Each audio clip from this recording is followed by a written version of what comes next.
बड़ी बहू कंगाल घर से आई है, लेकिन उसका दिल खरा सोना है। शादी वाले घर में जहाँ औरतें सज धज कर सुंदर कपड़ों और गहनों से लदी हुई इतरा रही थीं, वहीं सुगंधा के तन पर मामूली से गहने और सूती साड़ी देखकर विजय का कलेजा मुंह को आ रहा था। कितने सारे वादे किए थे मैंने सुगंधा से शादी से पहले, पर एक भी सुख नहीं दे पाया। सोचते हुए विजय की आंखें भर आईं, पर वो सुगंधा से छुपा पाया। क्या सोच रहे हैं जी? सुगंधा, मुझे माफ़ करना, मैं तुम्हें कोई सुख नहीं दे पाया। ऐसा क्यों कह रहे हैं जी? आपके प्यार से बढ़कर कोई चीज़ है क्या मेरे लिए, बताइए। अरे सुगंधा, कहाँ मर गई? सुनिए, माँ बुला रही है, मैं अभी आती हूँ। शादी के 6 साल बीत गए जब विजय ने सुगंधा से प्रेम विवाह किया था। वो दिन और आज का दिन कुछ भी नहीं बदला। सुगंधा सिर्फ घर की धुरी बनकर रही है, चक्रघिन्नी की तरह दिन रात घर में घूमती रहती है, या यूं कहे अधिकारों को छोड़कर सिर्फ वह अपना बहू होने का कर्तव्य निभा रही है। सास विमला देवी की हर बात को कहने से पहले ही पूरा कर देती है, फिर भी सास के मुंह से प्यार के 2 बोल भी नहीं फूटते थे। वह सुगंधा को बिल्कुल भी पसंद नहीं करती थी। कारण यही था क्योंकि वह विजय की पसंद थी और मोटा दहेज भी नहीं लाई थी। विजय ने कई बार कहा भी, सुगंधा, मैं रोज़ रोज़ तुम्हें अपमान का घूंट पीते नहीं देख सकता। सुगंधा ने कभी अलग रहने का निर्णय नहीं लिया। शायद उसके संस्कार और विजय का प्यार उसे ऐसा करने से रोक रहे थे। वो विजय से यही कहती थी, परिवार के साथ हम बड़ी से बड़ी मुश्किलों का सामना कर सकते हैं, लेकिन अकेले रहकर हम टूट जाएंगे। विजय जानता था उसकी पत्नी प्रेम और त्याग की मूर्ति है, वो एक दिन सबको अपना बना लेगी। आज विमला जी के छोटे बेटे और लाडले बेटे की शादी थी।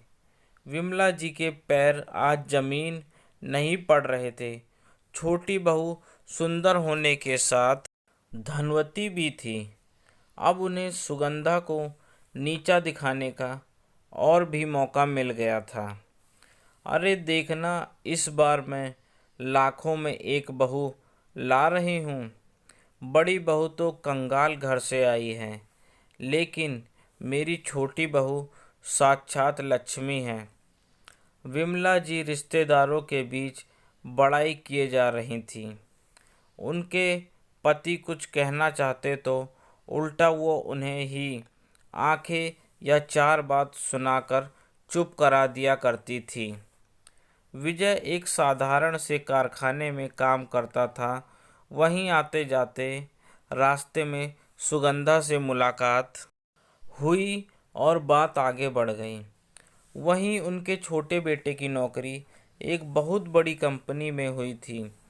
विमला जी छोटी बहू को सराखों पर बैठाकर रखती।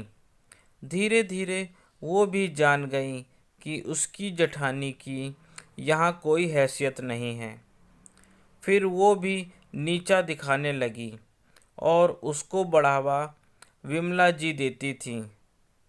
बहरहाल छोटी बहू नए जमाने की थी, जिसकी दुनिया उसके पति के इर्द गिर्द ही थी। बाकी समय उसे किसी से कोई सरोकार नहीं था। काम करने के लिए, खाना बनाने के लिए मुफ्त में सुगंधा थी, जिस पर कोई भी आसानी से हुक्म चला जाता था। ना जाने कौन सी मिट्टी की वो बनी थी, लेकिन समय एक जैसा नहीं रहता और इंसान कितना भी रोक ले, किस्मत से नहीं लड़ पाता।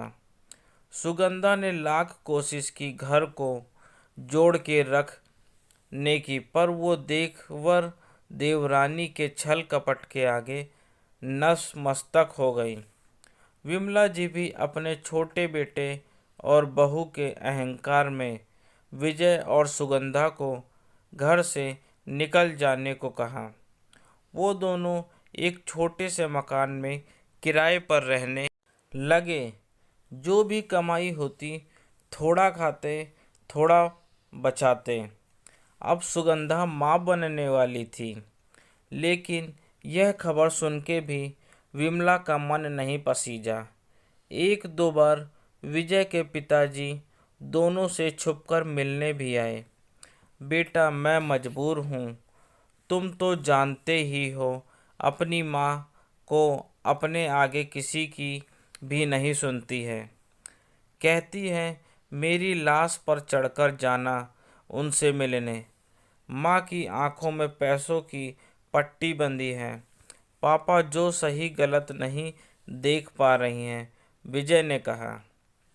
धीरे धीरे विमला जी को अपनी बातों में बहला फुसलाकर छोटे बहू बेटे ने घर और जमीन का एक टुकड़ा अपने नाम करवा लिया, क्योंकि विमला जी अपने छोटे बेटे के मोह माया में डूबी हुई थी। नाम होते ही छोटी बहू का स्वभाव भी बदल गया। अब वह अपनी सास विमला देवी से छोटी छोटी बात पर बहुत लड़ती और अनाप शनाप कहती। घर का माहौल बिगड़ गया है। अब उन्हें दो समय खाने के लिए भी लाले पड़ गए। छोटी बहू रसोई में ताले लगाकर रखती। एक दिन विमला जी की हिम्मत जवाब दे गई। उन्होंने उन्हें घर से निकल जाने का फरमान सुना दिया। सच्चाई जानकर उनके पैर तले जमीन खिसक गई। क्या यह घर तुम्हारा है?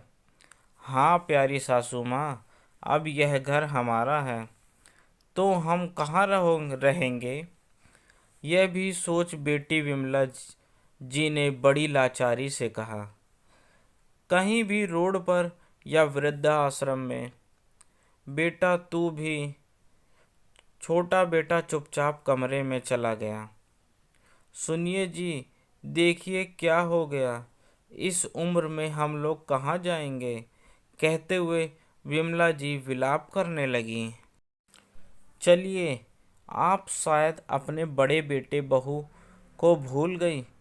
नहीं नहीं, मैं कैसे?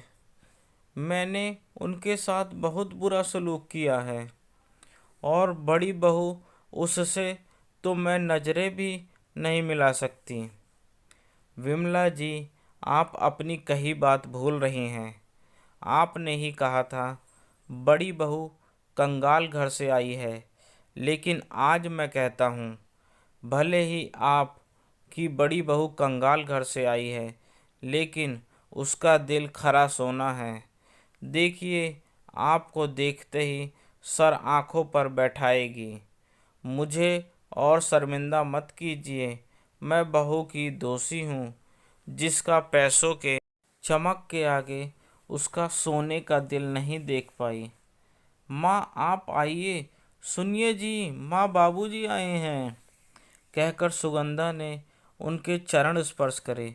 जल्दी जल्दी चाय पानी खाने की व्यवस्था करने लगी। विमला जी सुगंधा से नजरें नहीं मिला पा रही थी। माँ आप अब कुछ मत कहिए।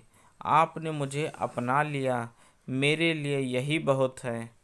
बचपन में ही मैंने अपनी माँ को खो दिया था, आज आप में उन्हें फिर से पा लिया।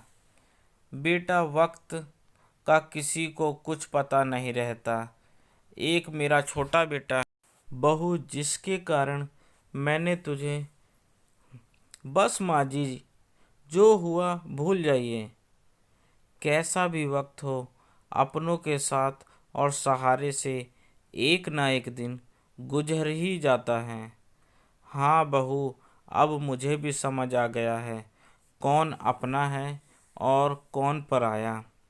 अरे सास बहू का मिलन हो गया हो तो हम दोनों को खाना दे दो, विजय ने कहकर ठहाका लगाया।